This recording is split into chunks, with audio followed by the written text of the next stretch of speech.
Hi, I'm Tanner Jones, and today I will be presenting to you my reaction to the Nacirema article and adding my own perspective on an American event from the Nacirema Outlook.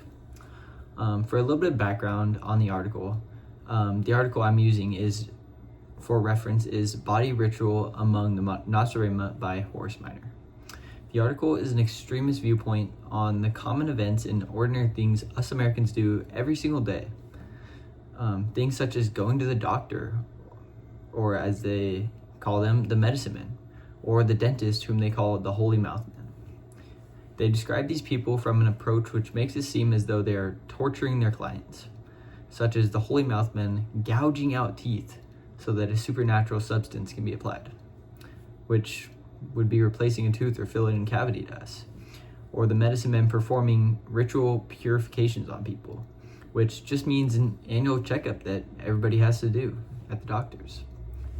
This article depicts American culture from a radically insane perspective, portraying the doings of everyday life in an unforeseen manner, almost making Americans seem crazy or stupid.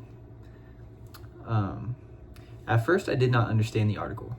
After the first read, I had no idea it was referring to the American culture or the common things that I do on a daily and even yearly basis.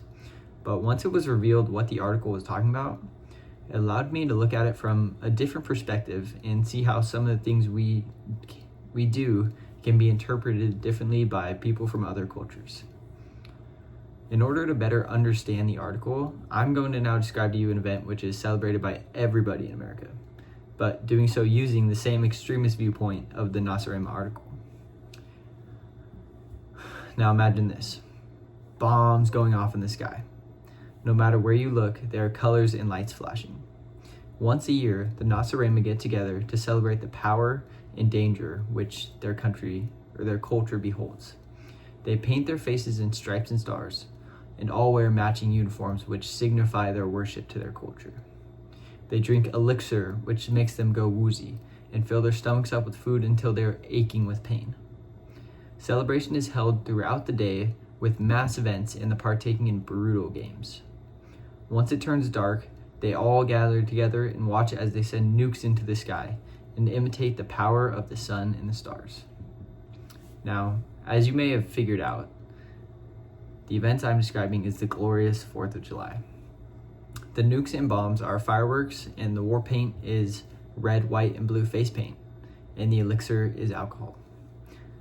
It is one of the most celebratory and enjoyable days for all Americans, where we get to celebrate unity and our amazing country. The 4th of July is the epitome of the American culture, representing our freedom. The 4th of July is our National Independence Day, from which we became our own country in 1776.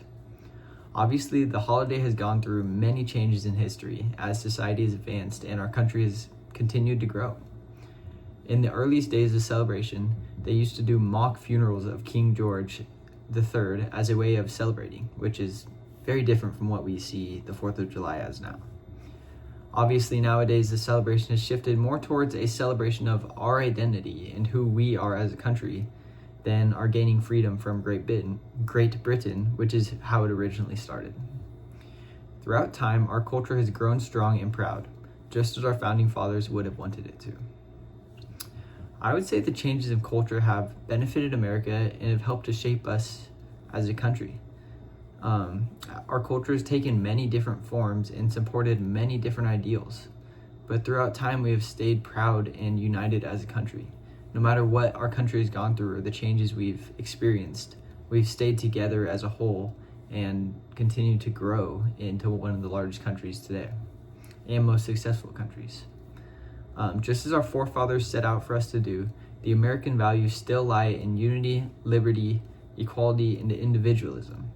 As stated in the article, America's Core Values, Liberty, Equality, and Self-Government by Tyra Diaz on study.com.